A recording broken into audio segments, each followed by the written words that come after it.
So, without further ado, I want to go ahead and invite Shelise Ann Sola onto the show. She is an actress in Hollywood. She is a survivor and an ex-Mormon, and I cannot wait for you to get to know her. Hey, Shelise, how are you? Hello. I'm so good. I'm just so happy to be here.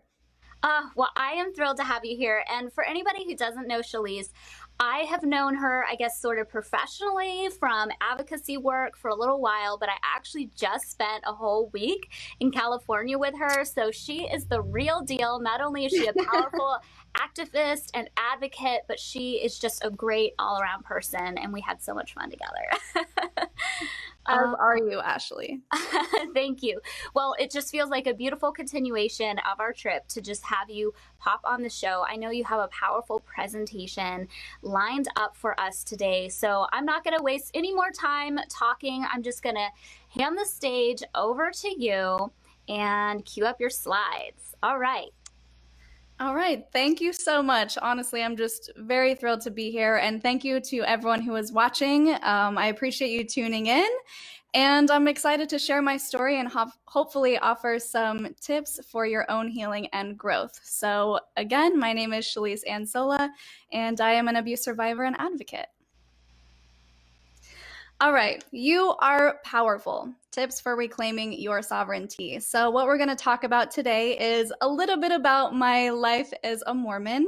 It was pretty intense. It offered some beautiful things, but also some things that I'm still trying to work through, and I'll talk about those. Also, listening to the soul, ways that I was able to reconnect with my intuition, and basically that's what set the trajectory into a totally different direction, which I'm very grateful for. And then how I was able to listen to my body, to follow the signs, follow the breadcrumbs, and really get to the depths of my soul and my trauma, and how I've been able to heal from that by reclaiming my sovereignty. So let's get started. All right, my life as a Mormon. So I grew up as a member of the Church of Jesus Christ of Latter-day Saints, also known as the Mormon Church. I did grow up in Utah, which is the Mecca of Mormons, as you probably already know. And my life was baseline happy. I always felt like I was a happy person. I was enjoying life. However, due to some of the restrictions of the religion and the way that they did things, I found myself to be living under a very heavy shroud of shame and guilt and a little bit of worthlessness. They don't really encourage you to listen to your own intuition. They encourage you to seek counsel and guidance from people that are above you, that are supposed to talk to God for you. And it kind of was a little disconnecting. I never really felt truly connected to myself or my intuition. I was always looking outside for the answers. So I grew up in this bubble in Utah, and everyone was Mormon, so I never got any questions about Mormonism. It was just how things were until I moved to Portland my senior year of high school. And then I was the new girl and the Mormon, and everyone would ask me all of these crazy questions that I just thought were ridiculous. The most common being, well, how many moms do you have? Which is a very common misconception, because modern day Mormons, like the main people who call themselves Mormons now, don't practice polygamy, and they haven't since the early 1900s. But there are some fundamentalist people who do practice that. So happy to report I grew up with one mom who is awesome. I love her so much. She has taught me so many amazing things. And so people started asking me all these things, and I was upset that I didn't have the answers, because I was a very, very devout Mormon. I followed all the rules except for the occasional immodesty. Because as someone who loved shopping and loved clothes, I was really annoyed that I couldn't show my shoulders. So this, for example, is a big no, and I would not be allowed to wear that in school or to church, obviously. So something about all of these rules kind of disconnected me from my body. I learned from a very early age that sexuality is something that you have to shut off. You have to disconnect yourself from. You can't share it with other people or even yourself. Self-pleasure or exploration was a big no against the rules. And I just really felt disconnected again from my body because of all of these things. So it wasn't until a friend sat me down with this notebook full of questions, and she was just going through all of the things that Mormons believed. And I was shocked. I was like, that's not true. I would know. I'm a Mormon. And she was just so convinced that I needed to believe in the real God or the real Christian faith in order to be saved. So that was the first time that I kind of questioned things. I did a little bit of research, but I wasn't quite ready to drop Mormonism from my life because it was my entire life. It is definitely more than a religion. It is a lifestyle. It is a community. It is usually your family is very intertwined in the religion. And I just wasn't ready. I was also a teenager. So I was like, I'll deal with this later. So fast forward, I moved to Vegas for college. I went there for fashion design. And surprisingly enough, there are actually more Mormons in Vegas than there were in Utah, at least at the time. So I was very well supported on the Mormon front, and I went to all of the activities. They specifically try and get the younger people to get married right out the gate. 19, 20 is average age for women to get married, and 21, 22 is the average age for men because they encourage them to go on a mission first for 2 years and then come home and get married. So a professional career was never really pushed for women. All they wanted for them was to get married young and have as many kids as possible.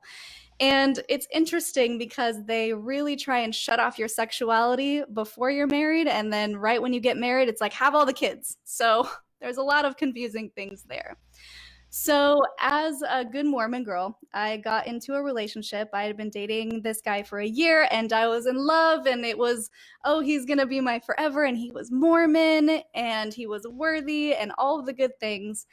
And like two people who are in love, we got intimate, and that was definitely against the rules. Now, I was still a virgin, but one of the things that I learned from Mormonism was that sexual sin is a sin next to murder. So you can imagine the guilt and the shame that I was experiencing for something that was supposed to be so natural and so beautiful between two people who really loved each other.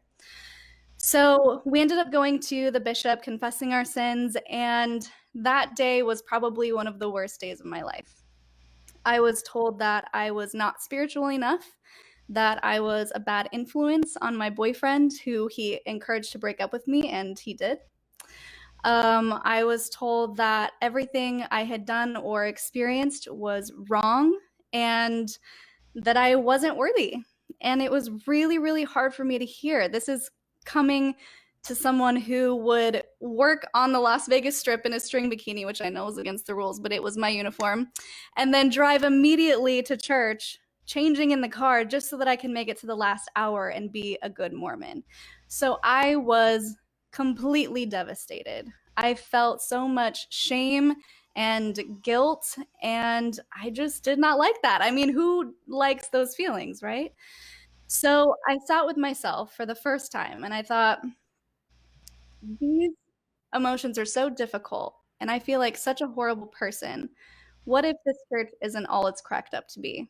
And it was the first time that I really considered the truth of this church, the truth of something that I had been born and raised in, that was my entire life.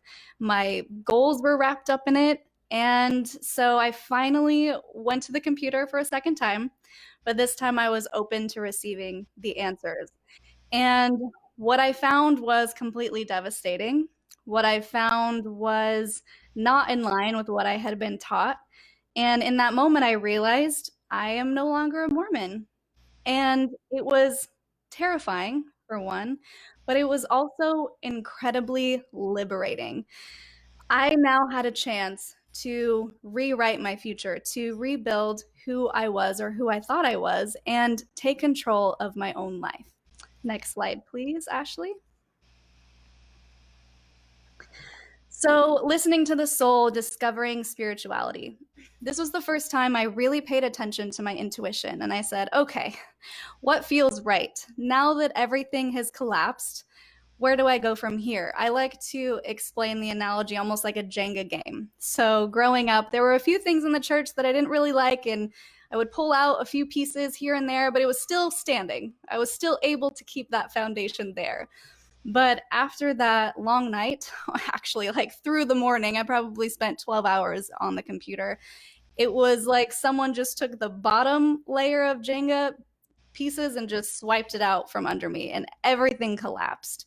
So, honestly, that was probably the best thing that could have happened, because I believe that true transformation requires a collapse in unhealthy programs and patterns. And that's exactly what happened. I started to rethink, well, if this is true, what does that mean? If there's a Mormon God, is there a Christian God that I want to follow? Do I want to believe in God? The options were endless. And for the first time ever, instead of going to someone else with my questions, instead of asking a bishop or even my parents or praying about it, I asked myself, how do you feel? What resonates with you? And that was the start of something really beautiful. I had always had a very interesting experience with ghosts and the paranormal. I had many, many, many spiritual experiences within the church. And so I wasn't ready to completely shut that off, because I did have so many things that I thought were a beautiful part of my life.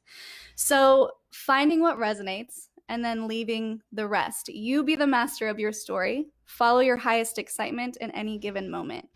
So I think that's a really good place to start. Usually, when people have a faith crisis, it's really difficult to know where to begin.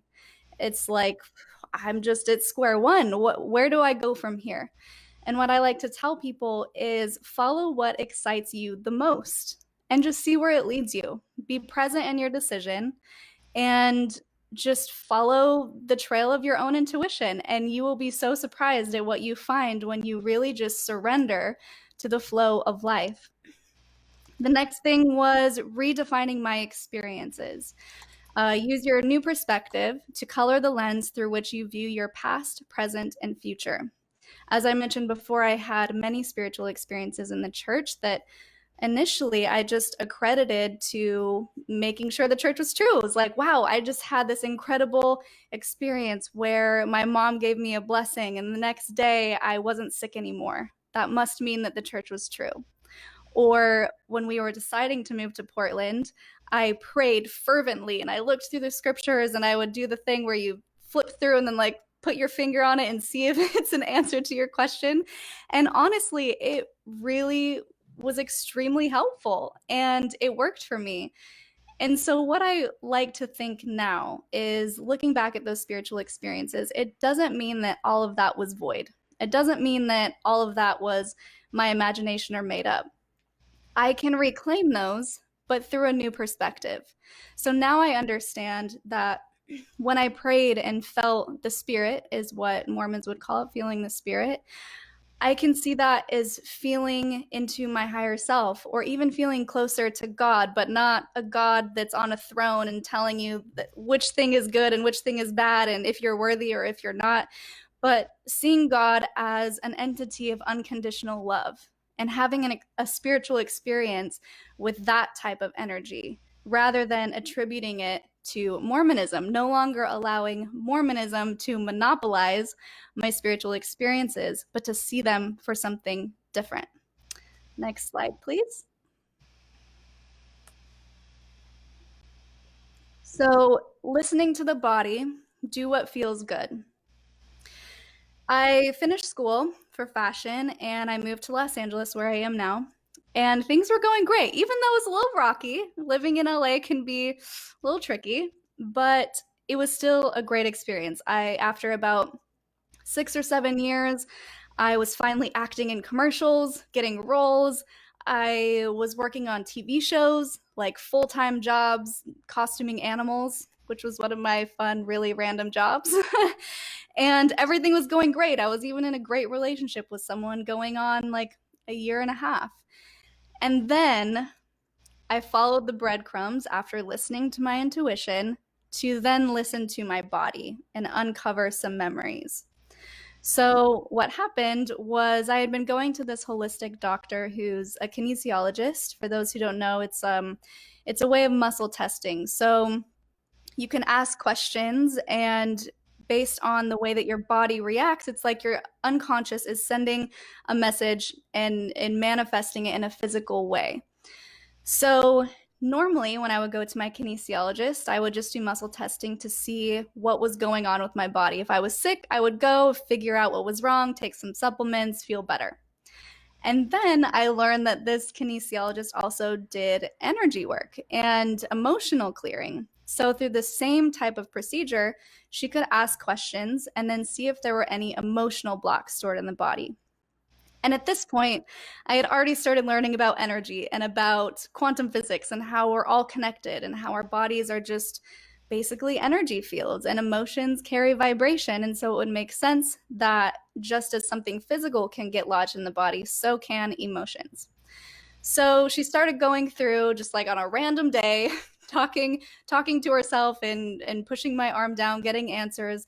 And she stops and says, "It looks like you have put up a wall around your heart," which is a very common response to a traumatic experience in your life. And I'm like, okay. And I asked her, well, can we narrow down when that happened so I can maybe try and figure out what it was? And she figured out that I was 8 years old. And she's like, well, what happened when you were 8? And I said, no clue. I almost had zero memories from that time in my life. I just couldn't figure out what it might be. And she's like, well, it could be something really intense, or it could be something that an 8-year-old perspective would view as traumatic. And she said, you can dive into it deeper if you want, or we can just move on and clear the energy, and you don't have to know the origins of it. But me being very curious, I was like, no, we need to know what happened. And in that moment, I had recalled some nightmares that I had been having for about 7 years. And they were so extreme and so intense about being basically harassed and chased and abused over and over by this person who I really loved. And I would wake up with just no idea why I was having these nightmares. And so I brought it up and I said, do you think it could have been an abusive situation? And my body answered yes. And I asked about this specific person, and the answer was yes. And so in that moment, my body was giving me the clues as to why I was a certain way. And things started clicking into place. So I decided to go to a hypnotherapist to see if I could go back, regress, and uncover some of these memories. And what I found was devastating, to say the least. And I realized why I had certain fears or phobias, or why I had negative feelings towards certain situations in my life. And I was so grateful that I had followed my intuition and gone down this scary and painful road, because where I ended up was clarity. And now that I knew what had happened to me, I was able to move forward and start the healing process. Um, it was incredibly difficult, but in the end, it was worth it. And I confronted this person. I got some confirmation on it and started the healing journey. Well, that's not true. I waited an entire year, which is my next point. Heal at your own pace, be the master of your journey, ask for help when you need it. So I chose the path initially of just pretending like it didn't happen. I'm just going to put that over there and I'll be over here. And I just kept working really hard, but it kept eating at me. However, I was in control of my journey. No one forced me to go into therapy right away. And I was grateful for that because I needed time to process it. So a year after, I opened it up to the universe and I was like, okay, universe, I'm ready. I'm ready to heal. I'm ready to find a therapist. I was looking at traditional talk therapy. What can I do? That's all I really knew about at the time was traditional talk therapy. And as if by magic, all of these energy workers and healers just dropped into my life in the most random, synchronistic way. And I started getting energy work sessions, and that was unlocking different parts of me. I started learning about healing my inner child, giving her the love and attention, and taking her out of those situations, those painful situations that she couldn't get herself out of when she was that age. And it just unlocked this domino effect of healing. And it was exactly when I needed it. I think the most transformational experience was I randomly, and I tell you when this is synchronistic, there's been nothing more synchronistic than this. And I'll share a little bit of the story. So I'm an actor, as you know, and there was a casting call. Someone was looking for a man and a woman to go to Peru and experience a retreat that had sound baths and yoga and meditation. And I was like, yes, sign me up. Because I was just now officially getting into all of those things. And I submitted to it, but never heard back. And then randomly, I was watching Gaia, which if you haven't watched the Gaia channel, I highly recommend. There's some very interesting things on there. They had a series called Psychedelica. And so I started watching this episode on ayahuasca and learned that it was such a powerful, ancient healing medicine. And I started to shift my old patterns, Mormon mentality of all drugs are bad and created by Satan, to, oh, wow, this is an incredible tool that we can use to heal ourselves. It's like therapy, is what I was learning. And then in that moment, I was like, whatever happened to that casting that I submitted to? I'm surprised I didn't get an audition. So I go back to it and I did some deep dives. I typed in all of the keywords that was on the casting because it was no longer posted, which meant they already held auditions. I typed in one of the keywords, and on my computer, on Google, what brought up was an ayahuasca retreat center. And my mind was blown. I was like, what? I was just watching this documentary on ayahuasca, and I had just said to the universe, okay, I don't know how I'm going to do this, but I'm going to try ayahuasca one day. And so I contacted the center, wrote this whole long email about why I was perfect to go on this retreat. And the next day, I got a call from casting. I met him for coffee the day after. And 4 days after that, I was on a plane to Peru. So it was incredibly synchronistic. I get to Peru. I still had never and haven't still tried alcohol or weed or anything. And I'm about to do a 3-week plant medicine retreat with ayahuasca and kambo and rape and nunu and sapo, all these things that I didn't even know existed. And it was like just breaking open my soul and helping me heal. And what I want to share from those experiences are I learned that I am not my body. I am not my trauma. I am not broken because of what happened to me. I am a warrior. I am strong. I can do anything. And all of these things were so empowering. And I just got home and I just wanted to share it with everyone. I wanted to like yell from the rooftops, you're not your body. Like, stop caring so much. And especially as an actor where, you know, my body and my image is literally what helps me get jobs. It was just a beautiful recognition to know that I am more than that. So the next thing is give yourself love. Be kind, be gentle with yourself. Self-love can be incredibly healing. And once I started connecting to myself, knowing that my body is not the entirety of who I am, but also with the awareness that if I integrate body and soul, it can be so powerful. So growing up my whole life, trying to separate myself from my body, separate myself from my sexuality, now I can integrate it together with this awareness that sexuality is beautiful, that it doesn't have to be painful, it doesn't have to be shameful or full of guilt. It's the most beautiful gift that you have. And so connecting with yourself is so important. Next slide, please. So reclaiming your sovereignty, after you have learned to follow your intuition, listen to your body, notice the signs, then what? How do you go to reclaiming yourself and your power? One of my favorite techniques is asking your heart.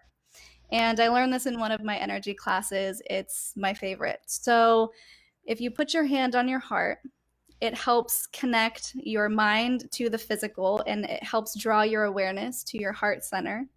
So you can do this anytime you have questions about something and you don't quite know which direction to go. It's hard because the mind and the ego can always get in the way of what your heart, your soul, your higher self actually want, because the ego works in fear. It projects out a future scenario and tells you if it's safe or not. And usually it tries to paint some sort of fear over it so that you go a different direction that doesn't affect change, because change is scary to the ego. So by asking your heart, you can really drop in to what your body wants or what your soul wants. So what you do after you have your hand on your heart is you tune in to that place, tune into your heart, take a few deep breaths, and then ask yourself something that's true, a statement that you know is true. For example, I could say, "My name is Shalise," and notice how your body feels after that. It usually, when you say a true statement, it'll feel open and connected and peaceful. And you can ask 2 or 3, maybe 5 if you want, things that you know the answer to already in a statement form. The sky is blue. I live in Los Angeles. And then say something that isn't true. I live in Kentucky. Immediately, my heart kind of contracts and I feel this energy like, oh, that's not true. And I can actually feel a difference. So if you have a question about taking a new job, for example, you could ask all of the true questions or the statements and then say to yourself, I am taking this job as a pharmacist, and see how your body actually reacts to it. It's a beautiful way to take the mind out of the equation and just to really connect with something deeper. The next thing is creating a safe space. If possible, remove toxic people, places, or occupations from your life. Once you become energetically aware of yourself, you'll start to become energetically aware of your surroundings and how other people are affecting your energy, especially if you're doing all this work to keep your energy flow calm and peaceful and free of drama, right? That's always the goal. So if you can, remove yourself from those people, places, or situations that are bringing in negativity or toxicity into your life. If you can't physically remove yourself out of a space, try and create a safe space, maybe in your bedroom, where you can sit quietly with yourself, imagine beautiful white light surrounding you, and create a safe space for you to think, listen to your intuition, and even do these exercises. And if there's a person in your life that you can't necessarily get rid of out of your life, and maybe you don't want to completely, separate yourself from them energetically. Don't give them as much energy as you would have before, and don't allow them to dump their energy onto you. Create this kind of safe barrier. Give yourself boundaries. Boundaries are incredibly important and they will empower you. And really just take control of your life and your situation. The last thing is get excited. So find a hobby or an activity or a goal that sets your soul on fire. Old experiences and habits can't affect change in the way that new ones can. So we know that based on our brain chemistry, almost 90% of what we do every day is subconscious or unconscious. We're just going through life in basically a habit way. But when you find something that excites you and breaks you out of that habitual way of life, you will start to see incredible leaps and bounds and changes in your day to day. So find something that's exciting. That excitement energy is so powerful and it's so healing and cleansing. And it also creates presence. So when you are present in the moment, you can't have fear unless you're actively being chased by something or something is actively happening to you in that moment. Fear is an emotion of the future. You're projecting an idea of what you think might happen into a future moment and becoming afraid of it. Same with anxiety.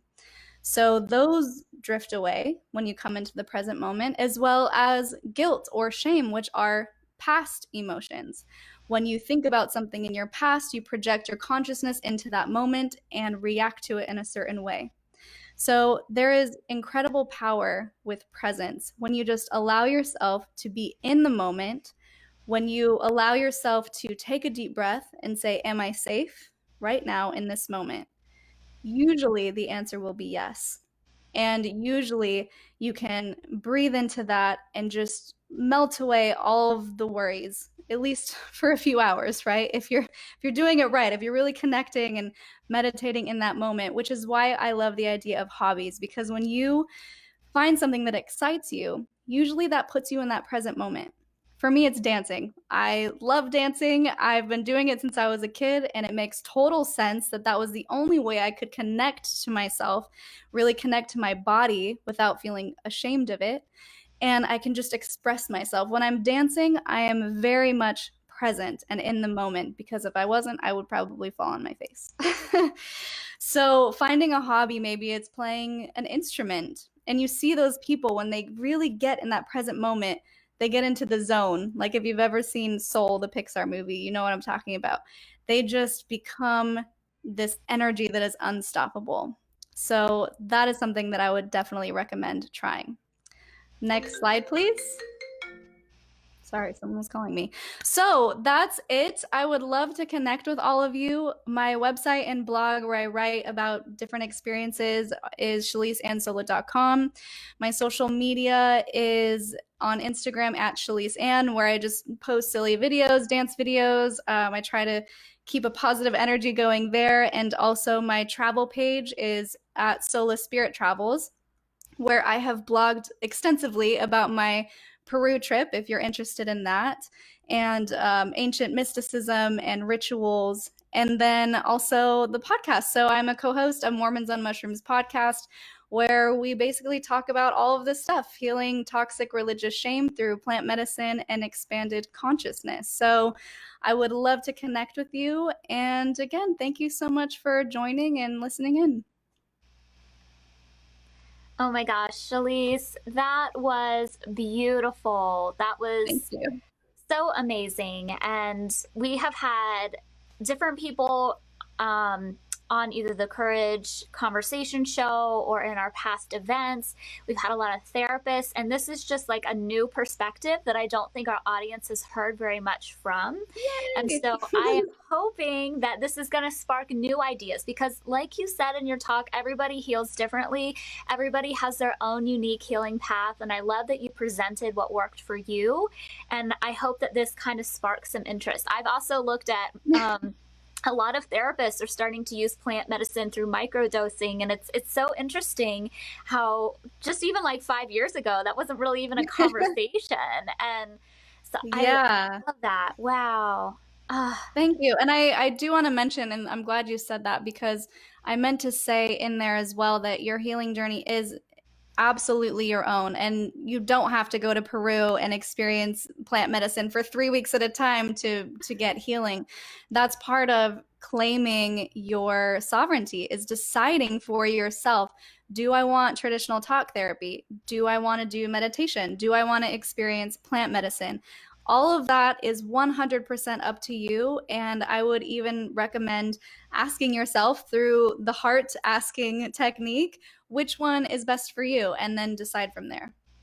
That is so good. I love that. And again, just such a powerful story. And I'm not even going to keep talking very much because we had so many questions come through. People are so engaged and curious.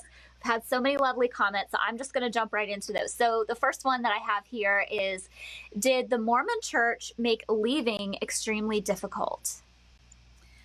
Yeah, the thing about the Mormon church, and bless them, like honestly, they do their best. All they want are for people to get to heaven, and they genuinely want to help people reach salvation.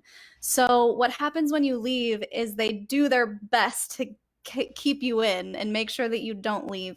And it's always done, well, I don't want to say always. My experience has been it's usually in a loving way, where they show up at your house. I mean, it's not always ideal, but they'll show up with brownies or leave notes, and we would hope to see you in Sunday school or whatever it might be. I haven't experienced anything negative as far as stalking. I mean, I moved so much in LA, like once a year, that eventually they just lost track of me. It's not like Scientology. They always have your address. I know, but I will say that even more so, it's more difficult for people to leave because of their family. Because the thing about Mormon ideology is they tell you, if if you have a family that you're sealed to, which is this whole ritual in the temple, if you're sealed to your family and one of your family members drinks coffee or doesn't get married in the temple or, goes off the deep end, as they like to say, you're never going to see them again in heaven. It's a really depressing thing. They separate families. So naturally, when a family member leaves, the family that is still involved does everything in their power to get them back out of love, actually out of fear, because they truly believe that this person is going to hell, like the outer darkness, the hell of Mormonism. And so I would say that's the hardest part. And luckily, I have a family who is not involved in the church anymore. My parents have left, and my brothers were never really a fan of it. So I haven't had to deal with that, but there are many people who are ostracized from their family after leaving. I also think that people listening who've come from maybe other types of faith traditions will resonate with that as well. Like sometimes there's the hardcore like shaming, but then also there's that kind of love bombing side of things where it's like, that is just as controlling sometimes as the overt shaming and such. Yeah, okay, that's helpful. Next question on our list is, what is the reason you mentioned that after searching the internet, did you find yourself no longer LDS? What was the thing that you're like, okay, this is not me anymore? I didn't know if I should bring up all the dirty secrets of the church or not. Go for it. We do that for lots. So there were a few major things for me. And this was before what they call the CES letter, which came out, I don't know, like 2015 or 2013 or something. So I left around 2011. Now people who are leaving can read the CES letter that's like a 30-page manuscript of everything wrong with the church, which is highly informational. But the main reasons that I left, I found out there were multiple versions of what we call the first vision. So Joseph Smith is the one who founded the church. When he was 14, apparently he went into this like grove of trees and asked which religion to join, and God and Jesus as separate entities came down and said, don't join any of them. We want you to restore the true church on the earth. So I found out there's multiple versions of that story, and the church uses like one in the middle. Like it's not even the first or the last that they picked. It was like somewhere in the middle. And many of those versions included like just one being came down, or he was experiencing a totally different emotion, and like very, very different accounts. And that did not resonate with me, because that is literally the cornerstone of the religion. And I also found out that no one even knew about the first vision until like 7 years later after he had started the church. It was like, it's really weird how the modern church kind of cherry picked the things it wanted to grab onto, and now it's like the cornerstone, even though it wasn't even a thing when it started. So that was one of them. Another one was the Book of Abraham, which he was a collector, and these people passed through and sold him a mummy sarcophagus, and inside the sarcophagus was an ancient Egyptian script. And he believed that he had the power of translation given to him by God, and he translated this script into the Book of Abraham. And he also called it Reformed Egyptian. Well, we know now that's not a real language. Reformed Egyptian doesn't exist. It's just Egyptian. And we have the script, and so Egyptologists retranslated it, and it was not anywhere near what the book said. It was literally a complete different story. Had nothing to do. It was actually just a very common funeral script that were in most sarcophagi. I think that's how you say it. So that was a thing. I'm like, well, geez, if he made that whole thing up, then the rest is BS. Like, why would I believe that only part of the book was translated by God and the other part was like just made up? So those were like the two major things. That makes sense. And I know a lot of people in our community identify as ex-evangelicals, and so they're kind of looking at, and I've even seen some passages like in the Old Testament attribute like this natural disaster or war or whatever to God, and then that same story is later attributed to Satan. And so I know that that is a common thing among different religions, and that a lot of people are looking at that. So that makes a lot of sense. Let's see, another question here. And that is, how can you trust your decisions? I struggle leaving room for any kind of faith. What if I'm just jumping from one lie to another? And I will just pop in here just before Shalise jumps in, just to say that Courage 365 isn't affiliated with any religion or spirituality. All of us have our individual beliefs. So those who do decide to identify as atheist or agnostic, we welcome you here. And those are conversations that we have had and will have. But I really want to hear what your opinion on that is, Shalise, because I think you have some insight into the way you process this. Yeah, I'll be honest in saying the first few years after leaving Mormonism, I didn't trust my intuition as wholeheartedly as I do now. So it was definitely something that I started learning and I've been learning. I'm still learning. There's always room for growth. And I think that's part of a true spiritual path is knowing that you don't know everything and always being open to change your opinion and change your mind based on new information. Because all we can ever do is make the best decision in the moment with the information that we have. So, if back in the day when I got rid of Mormonism and I wanted to focus on, let's just say, guardian angels, like, oh, all those ghosts that I've been seeing that have been communicating with me, those are my guardian angels. And then a few years later, I learned about spirit guides and guides that are assigned to you basically to protect you. Same type of thing, different language, different way to process it. So how do you trust your intuition when you feel like you've been lied to or you've been lying to yourself for so many years? That's when tuning into your body is so helpful, because your body is just this beautiful energetic field that actually does have different emotions and things that it can speak to you with. And even like, oh goodness, sorry, my neighbor dropped something really loud. Um, Tuning into your body and that energetic field will release your mind from having to know the answer. Because again, our ego always wants to make sure that we're safe.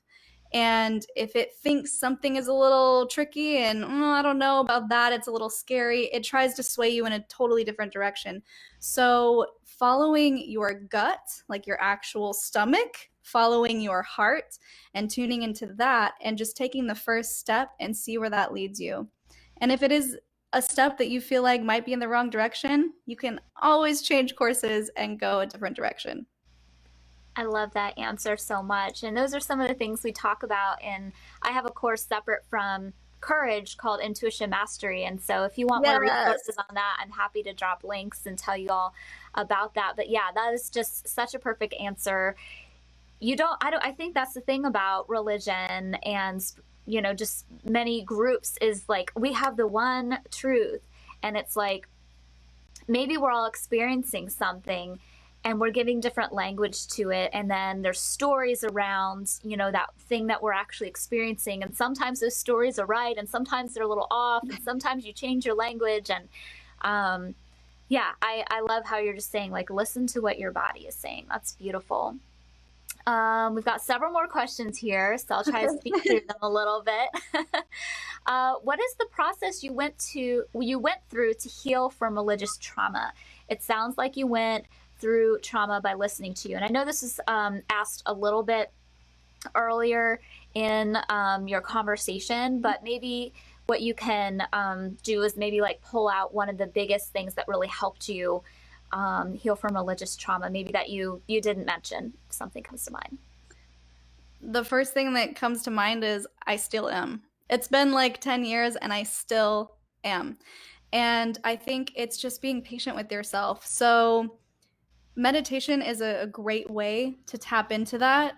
And the way that you can do that is if you find yourself triggered by something, you can sit in meditation. You can focus on the area in your body where you're feeling that emotion. Maybe it's your stomach or your throat, and put your awareness there and see if you can't find the first time that it made you feel that way, the first time that you were triggered by it, and see if any memories come up. And if they don't, that's okay. What the whole point of it is giving love to our trauma and our trapped emotions and our fears instead of pushing it away. Anything that you push away will persist back at you. So identify a trigger, which, religious trauma, there's like many triggers. For me, it was the guilt around sexuality. So when I feel that guilt, it's about welcoming it, it's about breathing into it, giving love to it. Say, I love you. Thank you for trying to keep me safe. And now I'm ready to let go of that. And you'll find that the religious trauma or whatever trauma it is peels away like an onion. You'll heal one thing and then another thing will present itself. And that's okay. It doesn't mean that you're just perpetually broken. It just means at one moment you were ready to heal something, and then at another moment you were ready to heal something else. So just allowing it to be a process continually. That's beautiful.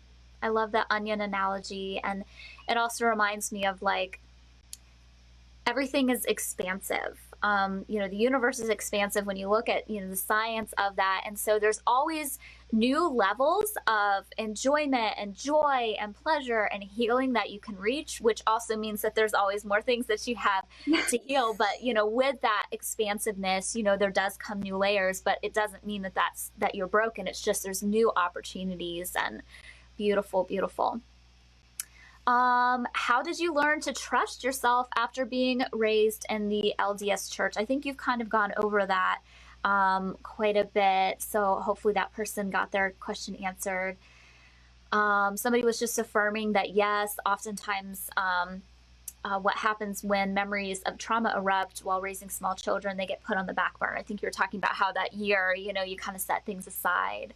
The comment that says, beautiful. Was transferring the state of mind you were raised with to self-love and reclaiming yourself happen distinctly on your retreat, or did it take more time? I will say there was definitely a moment on the retreat deep in the medicine where it was like shift.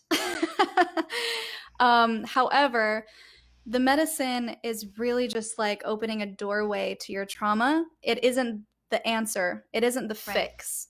It's a mirror. So what is where the healing actually happens is in the integration.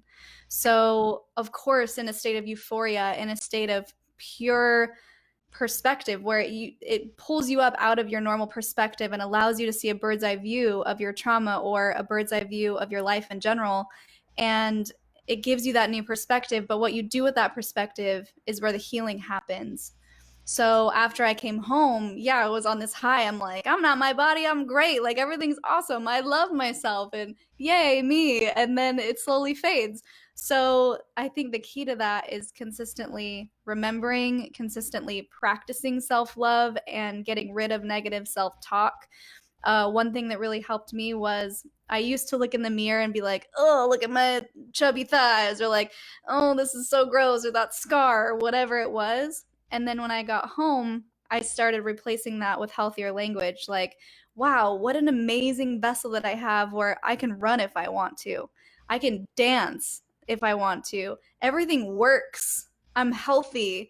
Like, thank you for encasing my soul so that I can be in this human experience and grow and learn and expand, because without it, I believe I would just be floating in the cosmos having a totally different experience. So I'm grateful to my body, and that is something that I have to work on consistently. Yes, yes, yes. That's so powerful. Thank you for that tip. Somebody says that some of what you were talking about reminded them of George from Seinfeld. Seinfeld. I haven't seen that, but they said it was for the youngsters might not remember. Well, I was in a cult. I do watch Seinfeld, but I don't know stuff that it's less my age and more my upbringing. Okay, did you walk part of your healing path alone after removing toxic people? Can you share some of how you coped or grieved? Thank you. This is wonderful. Thank you. It was a mixture of things. So, like I said initially, I needed my solidarity. I didn't want to talk about it really. I mean, rarely. I just needed to process it on my own. And then when I was ready for help, I asked. And that's when all of those people dropped into my life. And that's when the biggest shift started happening. So it was painful, but it was also very cathartic. and I'm still healing from it. I mean, this was only 3 years ago that this happened. So very fresh.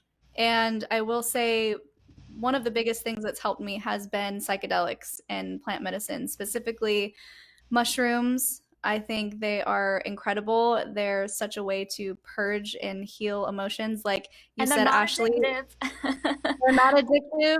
Like you said, there are many therapists now who are training to become psychotherapists within the space of psychedelics because they're making big leaps and bounds in discovering they help with PTSD, depression, anxiety, eating disorders, all of these things that people suffer from because those are all like mind related. And what mushrooms can do are create new connections in the brain, help you release these traumas, help you see things from a new perspective. And so those have been really helpful for me. And also, I want to point out that these are ceremonies for me. I don't just like get high on mushrooms all the time. The ceremonies are very intentional and meaningful, and I usually get incredible amounts of healing out of them. I think you get out of it as much as you put into it. That makes sense. We've got a few more questions. Actually, they keep being added. So to get to all of them, maybe like just give us Short like answer. the top things, because all this is great, but I just want to be respectful of people's time and your time as well. This question right here is, how do you suggest one finds what excites you? I'm 60 and this is a new place for me that I struggle with. It's a great question. That is a really good question. And that's something that I did recently. I think a lot of people did this during the pandemic. We're like, do I actually want to work at this job? Do I actually want to go back to this job? So what I did was I took a notebook and I wrote down all the things that I thought were exciting or things that I wanted to do when I was a child. Because usually we're on our path like immediately as children. We like know what we want, and then it's the world that tells us no, that can't happen. So go back to that, write a list, and then do the heart asking meditation. That's what I did. And I wrote down all these things and saw which I was most excited about, what my heart was most excited about, and then pursue it. And if you still don't feel that fire, that excitement for it, then that's even more exciting because you get to find a new passion. That's a great answer. I love how practical that one was. If someone has been so disconnected from your body for so long, how would you suggest someone starts to do that, to reconnect? Meditation is a great way to really shift your focus into your body. I really enjoy doing chakra balancing meditations. If you're not familiar with the chakra system, I highly recommend looking into that. There's a million videos on YouTube. Just type in chakra clearing meditation because it brings your awareness into very specific parts of your body that govern certain organs from those chakras. So it's a really great way to even stay healthier by releasing some emotional toxicity from your body, and also ecstatic dance. So through the Mormons on Mushrooms community, we've been offering these ecstatic dance classes where you just move and it doesn't have to be a step and it doesn't have to be pretty. It's just like getting into your body and feeling yourself and just loving yourself. And that's a really beautiful way. It's a little more scary for those who haven't been connected with their body, but it's incredibly rewarding if you just allow yourself to surrender to it. And I'm just going to do one more question here because we're about out of time. But somebody asked, are you familiar with internal family systems? I think it's a therapeutic approach. Have you heard of that before? I haven't, no. So I can't speak to that. Yeah. Okay, awesome. Thank you for sharing all of your questions. Everyone, it is so much more fun when we have questions like this to engage with. So I'm so glad that you are listening, you are tuned in. Shalise, you're going to have to go through and read all the comments because there's a lot of love being sent to you. Aww. I just don't want to take the time to read all of them, but like seriously, so much love is being sent to you. Thank you so much for being vulnerable with your story. I learn things from you every time we talk. And this is just such a beautiful experience. Thank you. Thank you for the opportunity and the space that you've created for all these survivors to heal. It is incredibly appreciated. You are so welcome. It is truly our pleasure. And we will drop your social media and stuff in the comments below after this finishes up. And everybody stay on for just one more minute because we're going to talk about the prizes. All right, so for this week's self-care challenge, what we're going to do is it starts tonight. You can do it anytime before our next speaker, which I think is either next week on Thursday or Friday. I can't remember exactly. But the self-care challenge is going to be detailed in a post that's going to come up. And if you go through the self-care challenge this week, you'll be entered into a drawing to receive this unisex t-shirt. It can be for men or for women that says "Live with Courage" by Happy Givers. And we'll send that right over to you. And if you participate in all 4 of the self-care challenges throughout the 30 days, you will be entered into the grand prize, which I'm going to talk about in just a second. But let me tell you about this week's self-care challenge. So this week, we want you to spend some time finding words that affirm yourself. We want you to realize that you are such a powerful person, and that when you use words of affirmation for yourself, that really can shift how you're feeling in the moment. So we're going to ask you to create a vision board with self-affirmations on it. And there's a couple ways you can do that. We'll detail this out in the post that's going to go up in just a few minutes. But creating the self-affirmation vision board, you can do that either in a digital space like Canva or something like that, or you can use scraps of magazines. You can do some painting and drawing, but we want you to create some art with your self-affirmations on it, and then you're going to take a picture of that, you're going to share it in the group, and you're going to use the hashtag 2021 Courage 365 week 1. And that hashtag is going to be included in that post. Make sure you use that hashtag, because there's going to be a lot of people sharing their art.